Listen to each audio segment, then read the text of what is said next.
Did we mention this, that this is a 725cc engine that makes 12 horsepower? Yeah. 80-something years of jank.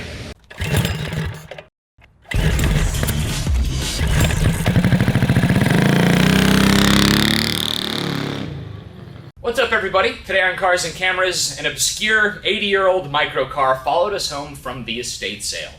This is a 1941 Crosley. You might have heard of the word Crosley before because of radios. They were most popular with the radios, but they also made appliances and cars. This is our first pre-war project. It's similar to a King Midget, but it actually has a lot more features. It's a lot more car-like than a King Midget. We know it's powered by a 2-cylinder opposed engine, and it has a 3-speed floor shift transmission. So in today's episode, we're going to check this thing out, get it running, and try to return it to the road for the first time in who knows how long. Alright, let's check out this power plant. It's a really unusual engine. It's horizontally opposed, 2-cylinder, 12 horsepower engine. I think they call it a Waukesha engine. What? I can't pronounce it, but you know, there it is, and it's not looking too good, John. You were talking about wanting to get this thing running today? Yeah. I don't know. Okay, well, it's looking a little bit better at this moment. The engine is not stuck, but there's a lot going on there. We could have stuck valves. We could have other problems. You know, the biggest problem is we don't have a complete ignition system on this car. I bet you this car has been sitting up for probably 40 years, I'm guessing. This thing has been sitting up a long time, and it's also missing the starter. Yeah, missing the starter. The carburetor looks awful. There's no chance that fuel pump is going to work. So we have our work cut out for us on this thing. Really do, yeah. Did we mention this, that this is a 725cc engine that makes 12 horsepower? Yeah. What are the odds you think we can get this thing to hit? Today, probably not great. So I mentioned this thing is more like a car than the standard microcar, or at least the King Midget, because it's actually front engine with a real car transmission with a real car differential in the back. Plus it has shocks. The King Midget does not have shocks. This one actually comes with shocks. It's got real leaf springs, real shocks. It even has a little tiny glove box. I'd be careful. The critters in there. Look at this! Look at all the spider webs and stuff. Yeah. You could have a brown recluse just jump out and get you. Yeah. It's got this really cool speedometer. That is a really cool speedometer. Yeah. Oil pressure? No, that's got to be turbo boost because it's got negative and positive on it. I'm going to say that's a amp meter. Oh, that makes sense. And then maybe oil pressure. I'm not even really sure. A lot of slop in that steering. Yeah, but the seats are basically like lawn chair seats. I mean, look at, yeah, there's nothing to it. It's literally like what you'd get on the lawn chair. Is that supposed to do that? Oh, wow. It is. It's hinged there so people can get in the back. It's a 4-seater. Surprisingly, as small as this thing is, my goodness. There's no. This is the outer skin. It's not double layer. This is it. Yeah, there was no crash protection in the 40s. I mean, yeah. Not on this. That's it. Overall, the car looks pretty decent for being a 1941. Yeah, it's all there. I'm just ready to dig in on this thing and try to get something happening with it. Yeah. I do know that the brakes are mechanical, so the odds of the brakes working are pretty good. There's no master cylinder. No master cylinder. It's basically go-kart brakes. And Pretty like much. yard cart brakes at that. Yeah. The biggest problem with these style brakes is if you got a little bit of out of adjustment on the front, when you hit the brakes, it'll grab the steering wheel. Safety. Yeah. Thing is how many other cars are going to have working brakes 70 years old? True. Yeah. All right, well, where are we going to start, man? I'd like to start by lubricating that. So in the tail section, you have your spot for your spare tire, you have your license plate holder, and one single tail light, as well as your fuel cap, where your fuel tank is back here, and your little tiny exhaust pipe. So we're missing the rear bumper, but that's all right. I don't think the bumper would really do much for you in a collision. For some reason, I think it's in the car. Nice. Part of it. Broken.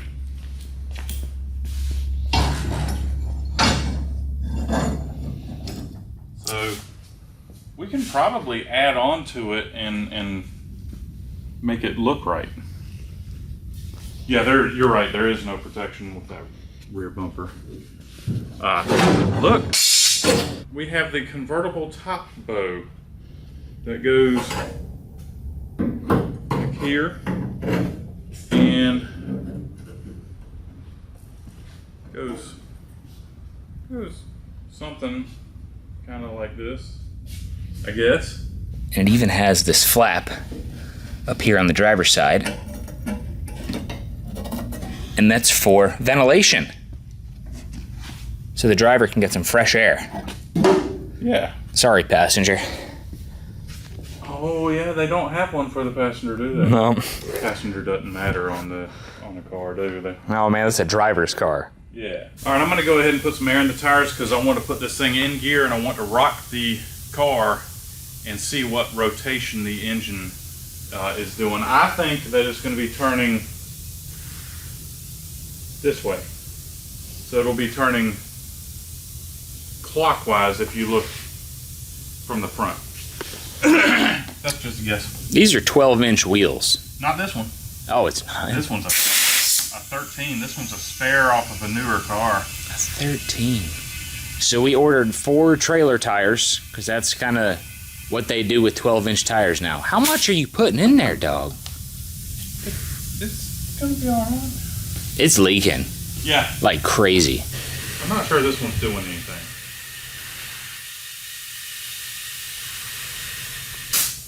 Alright, so I'm going to go to first gear and I'm going to go pull it forward and I'm going to see which way the engine is rotating.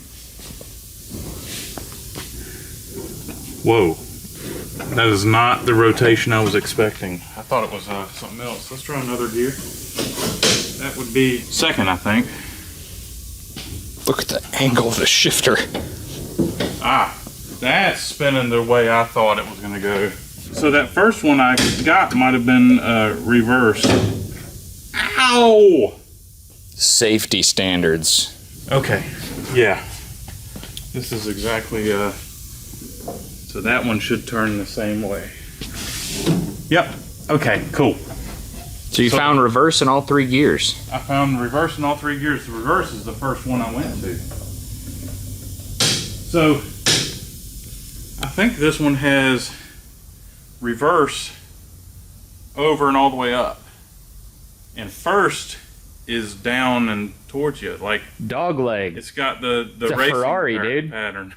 Yeah. Cool. Yeah, that's definitely first gear, and it's rotating the direction I thought it was going to rotate. So, next thing we need to do is, well, let's check the oil.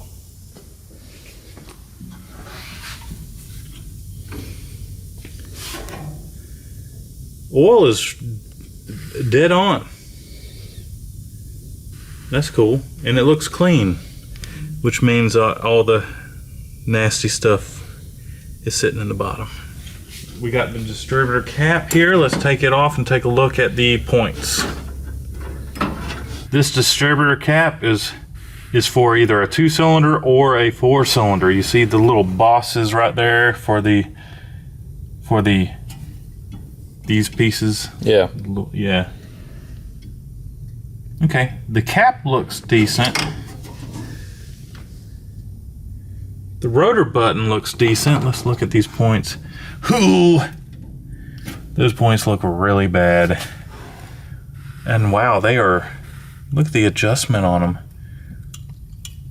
I've never seen points like that before. That's not good. Usually if I've never seen them before, they're not available or extremely expensive. We'll find out. So we'll clean up these points, and then we're gonna put power to them and see if we can get some spark. What do you think of that? I think that's optimistic, but it's our only choice. Well, you know, Now this is a 6-volt system, but we're gonna just kind of bypass everything and go 12 volts. All right. The odds of the condenser being good and stuff are just, I don't have a lot of faith in this. But we're gonna clean up the points and hopefully we're gonna get something. Oh, wait a minute. We don't have spark.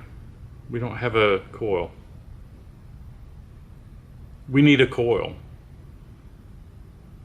Steal one off a Trail 70? I kind of doubt it.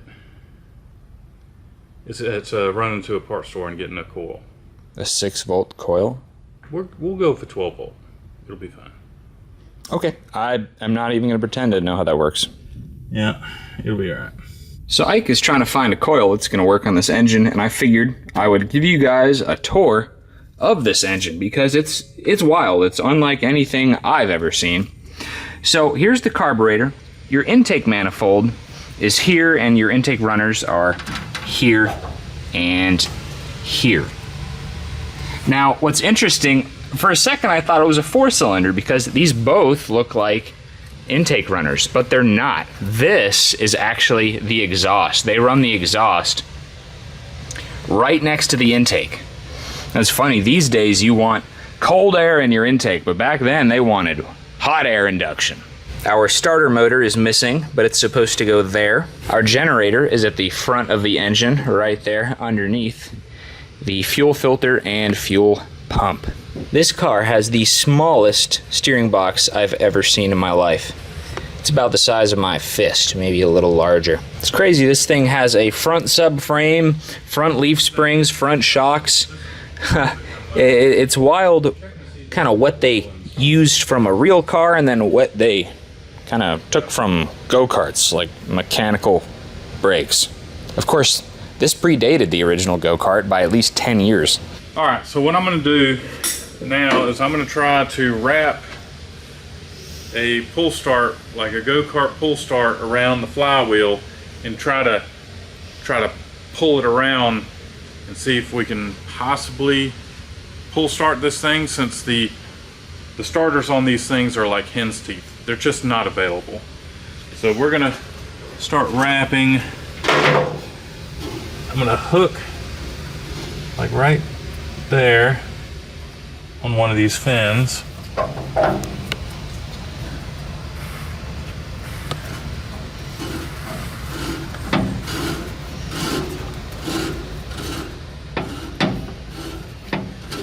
Interesting. It almost made a full rotation and then it stopped. I can see, in fact, I can see the end of the rope here. Let me see if I can pull it. That didn't work out too well. But there's something in the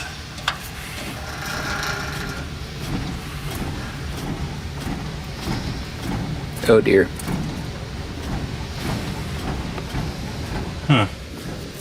Think it's got a stuck valve? It's a flathead. So you think it's got a stuck valve? It could still have a stuck valve, but the valve is not going to stop this engine from turning over. There might be something in one of the cylinders. So we'll pull out a spark plug next and we will look in the cylinder and see what we can see. Whose idea was this? For what? Which part? To buy the car? I mean, I saw it and I fell in love with it when I went to go look at the other car. So We have a hard time undoing 20 years worth of jank. Think about 80. 80 something years of jank. Yeah, it'll be fine. We'll get it. You know, for as small as this thing is, it's still can be a little difficult for the spark. Yeah, it's not too bad. Steering shaft is in the way of the spark plug. Makes it hard to get to, but wow.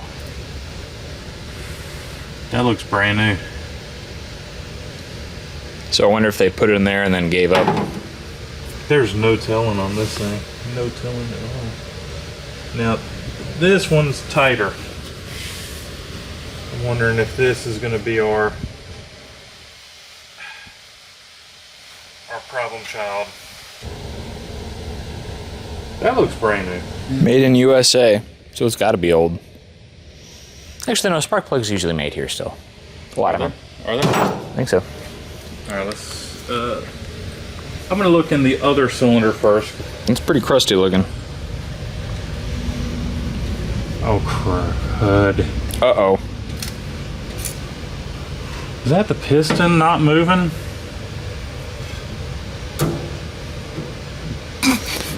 So it's got Bluetooth connecting rods, dude? I think it's got a Bluetooth connecting rod. Oh, let's check the other one. We're spinning the engine and Nothing's happening. nothing's happening. That's not so good. No, that's not good. It's hard to... If this one's different, we got a serious problem. All right, that's the piston right there. Okay, that's not moving either. Man, I would think that would be the head of the piston that we're looking at. I mean, you can see the valves in there. I see the valve right there to the right. No, it isn't. Yeah, that's the valve. Yep. And there's the other one. Jeez, that looks horrible.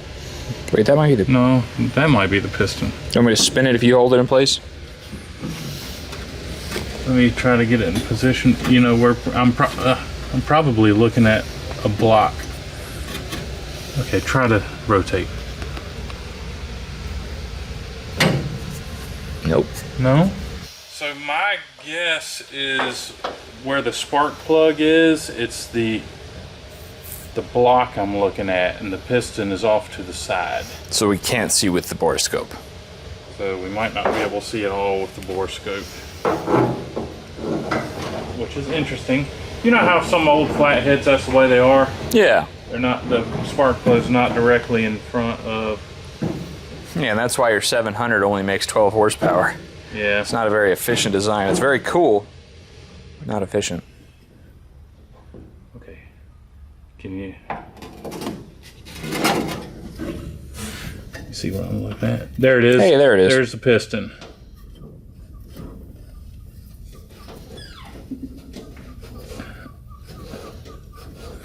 Or is that the valve? No, That's the valve. All right, dude, since we can't turn this thing over and the valves aren't going to be the ones that are stopping this thing from spinning over, my guess is that a critter, most likely a mouse, has crawled right up the tailpipe, all the way up here, and gone right into the cylinder and put his winter food in the cylinder.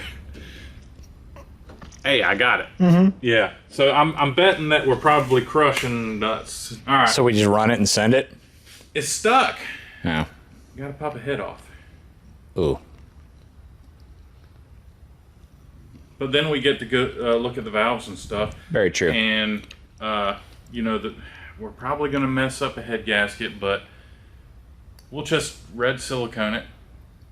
Did you see those comments, I know I saw the comments. So in this case, when the gasket is broken, it's going to be okay to use the red silicone, because we only want to hear this thing run and make it a short distance. I'm thinking taking the head off, just figuring out which one is the one that's 50-50 shot. doing it. What?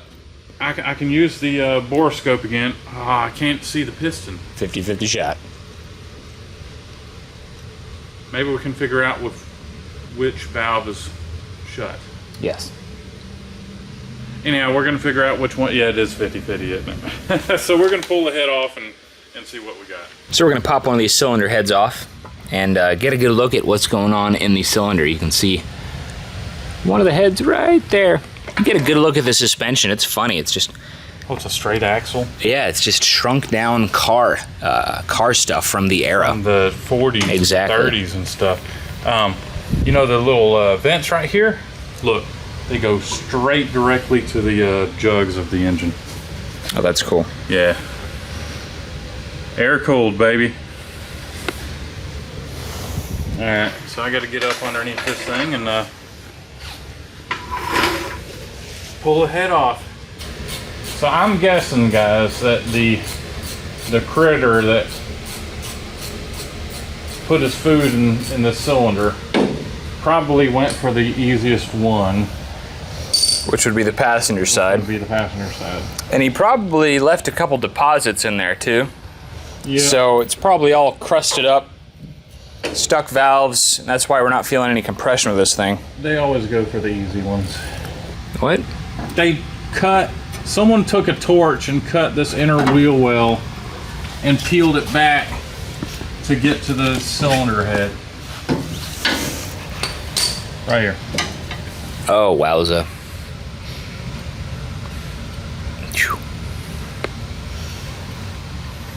Oh man, the muffler is so cute! Wow. It looks like a go-kart muffler. 12 horsepower. Ah, We've had many a go-kart with more than 12 horsepower. absolutely. Alright dude, got all the bolts out. Let's see what we got. Did I just see something fall? You ready? Where's the camshaft? Oh, Oh! we're free! Alright. Oh my goodness. That looks like it's taking its iron supplement. Oh gosh. Alright, now the other one's sticking. Although I just made a rotation. Every time I open up the exhaust valve, stuff falls out. You ready? Not that one, but the next one. Guess what? We gotta remove the other cylinder now because I can't spin it over. Yeah, what's happening is the rust is coming in between the piston and the Valve. the head. Oh yeah. And you know, it's funny that it waited for me to do a couple of dozen rotations before it did it. So, yeah. So every time I rotate this thing and the exhaust valve opens, it drops dirt and rust into the cylinder. Just like this. So we're gonna thoroughly blow this thing out. Oh, look, more dirt fell out of the other side. Oh boy. And dirt just fell out of this side. So what we're gonna do, yeah, it just keeps dropping rust into the cylinder. So we're gonna open up the exhaust valves and we're gonna blow through them with air, and hopefully we're gonna shoot everything out of the tailpipe. And then we'll put the cylinder heads back on and move to something else. Cool. Nothing coming out back here. Huh? Nothing back there. Okay. Well, I got plenty out of this one.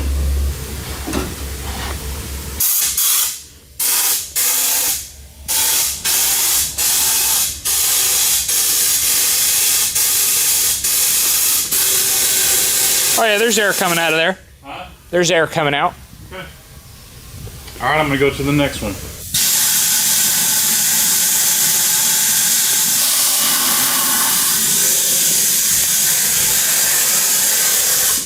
Nothing? Nothing.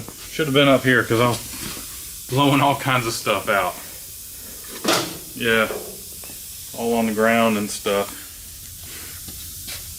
So, I guess being that the exhaust is blown out, we could put it back together. Sure. Yep. Move on to ignition. All right, so what we're doing here is this is a copper gasket, and we're annealing the gasket. Should turn the gasket around the other way. That's all right. And what is the point of annealing a head gasket? It makes it softer, if I'm not mistaken. Allows it to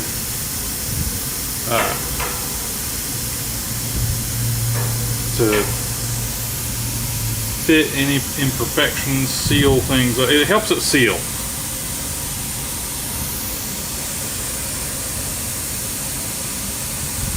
I'm burning off all the garbage and stuff that's on that we couldn't get off. So what you do is you put it up here until it changes colors.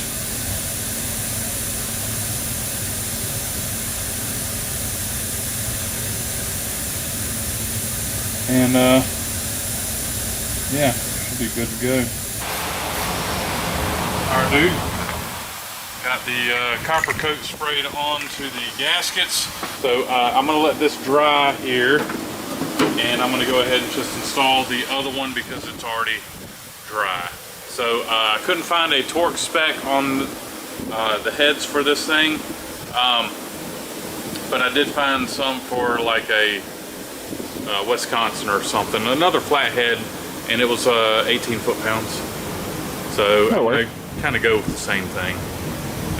Unfortunately, there's just not a lot of info on these cars, and kind of crazy.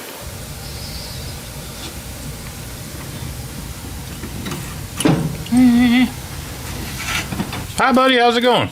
Oh, it's going. Yeah. Just tightening down the valve cover. The head. Valve cover. I guess it's. I mean, both. technically, it's both. It does cover the valves, but it is a head. Getting them things torqued down. Just getting them run up at first. 18 foot-pounds. That's right. Yeah, man. All right. This thing's gonna be running in no time. No time. We just need to figure out the. No time whatsoever. It's not like we're gonna have carburetor problems or anything. Yeah. Yeah. What do you think the chances are that this thing's gonna actually run? Dude, I'm not even there yet. I think we got a 20% chance we're gonna have ignition. And then a 20% chance there's enough compression in this thing to do anything. Oh, ye of little Definitely faith. battle, that's for sure. Man, I'm gonna trade you in for someone else, someone with you know, someone that's More optimistic. yeah. Thank you. I'm plenty optimistic, just, you know. Well, maybe I need someone that's just kind of more blissfully unaware of the situation. Well, we don't need two of you. Oh, I don't know, dude.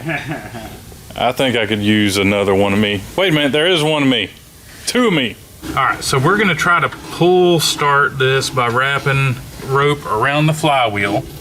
John is gonna put his finger over the spark plug hole, and we're gonna see if there's any compression at all.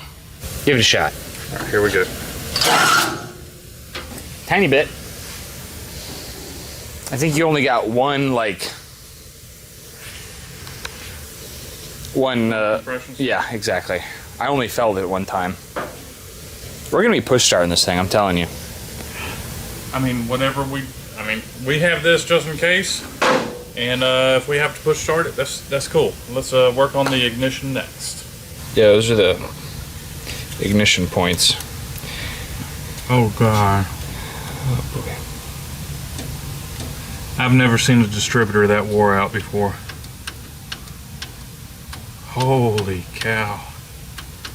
This thing's got 1,000,000 miles on it.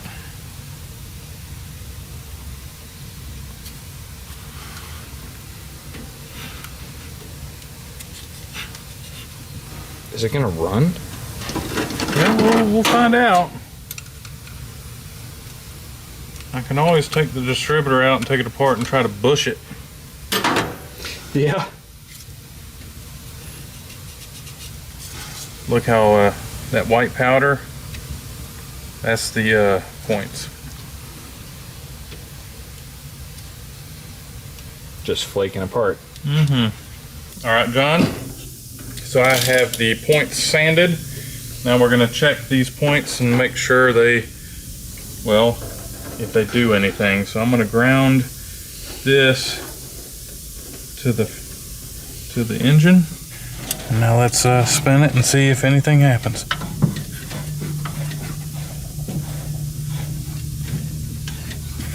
I don't think I have a good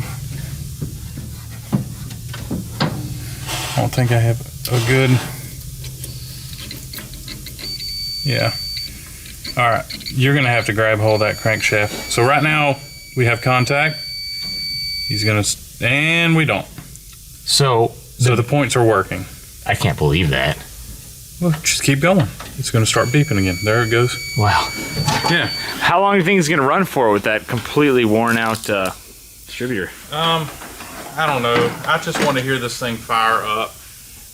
Before we take a road trip, I probably would like to remove that distributor and try to turn down a bushing or something in the lathe and put it back together. Makes sense. Yeah, because this thing it's like the most wore out distributor I've ever seen. I mean, that thing has some movement. So we have an ignition coil from a Chevy Nova Yes. and a battery from a CT70. Yes. And Ike has a very high level of confidence that this is going to work. Yes. I'm not quite sure why. Why wouldn't it work? All I got out of him was that he's been rigging stuff up since before I was born. Of course it's going to work. So you're going to pull start the 7 hundo, Yes. and I'm going to watch for spark. Yes. All right. You ready? I'm ready.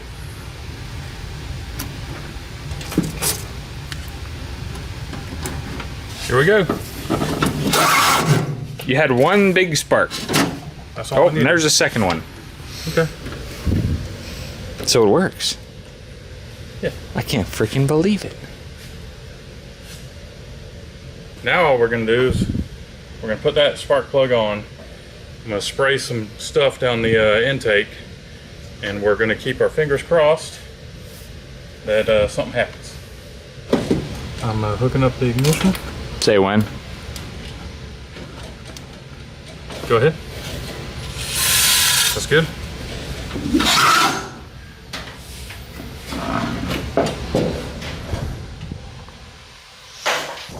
Can we just jack up the back and put it in gear and put like a mini bike up against it? So we can like start it with another tire. Got an open diff. Ah. 2 mini bikes.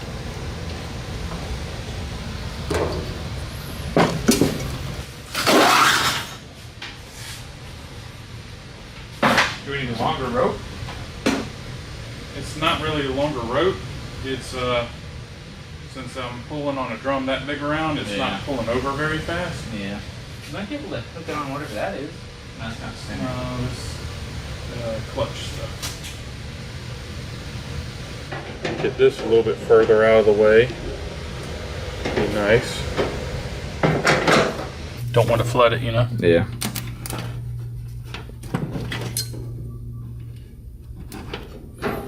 Alright, here we go.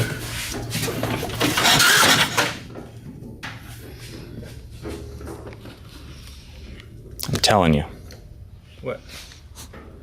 We just throw a rope over that I-beam, and then someone jumps from the top of the pallet rack holding the rope.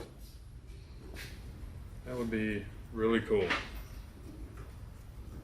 Really cool.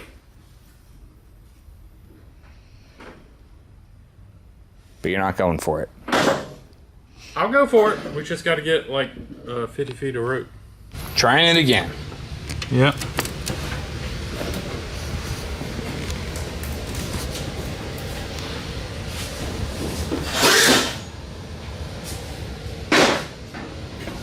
Yeah, it really doesn't sound like it's got any compression, does it? No. We need a pull start it, push start it, starter, something. I don't think I'm spinning it over fast enough. I agree. So, yeah.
pretty sure it's running when you spray it.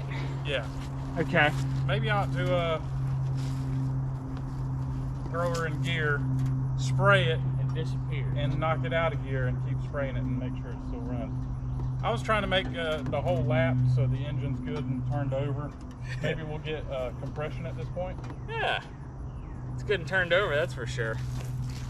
Yeah.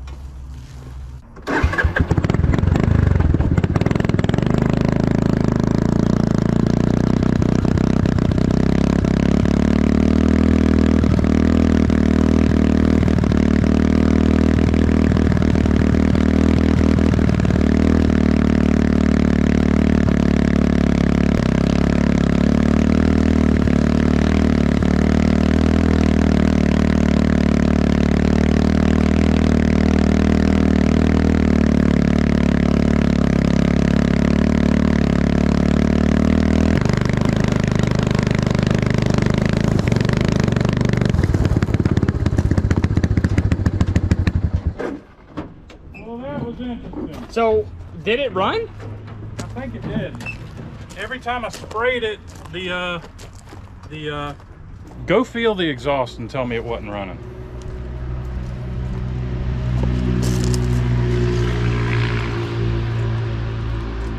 I mean, it's a little bit warm. I wouldn't want to like... It wasn't running the whole way around. Yeah, that's true. That's true. Fired it up a few times. That's true. So it was running. I'm pretty sure it was running. Officially. You can't grab hold and hold it like and squeeze on it. Yeah. Yeah. So it was running. I don't know how good. Let's pull it in and give it a pull start. So we had mixed success with the first test. We think it ran. I think it ran. It seemed like every time I was spraying the brake clean down the carburetor, I was gaining on you. And every time I stopped, the tow rope would get tight again. So I'm pretty sure it was running, but we don't have a good carburetor on this thing. We probably should go through the carburetor, get it working right, and it'd be awesome if I could find a starter. But if not, then we'll just push start it again. Yeah, starter and a carburetor. Kind of, you have to have those things to have a car. Yeah. But I think we did pretty good today. For sure. I think so. So as you can see, the Crosley sort of ran, sort of didn't run on the brake clean. We ran a compression test, and on cylinder 1 we had 60 psi, and on cylinder 2 we had 40 psi. So that would explain why this thing doesn't run very well. It just doesn't have enough compression. And it kind of makes sense, because this car has 17,611 miles on it. That's a ton of miles for what's basically a lawnmower engine.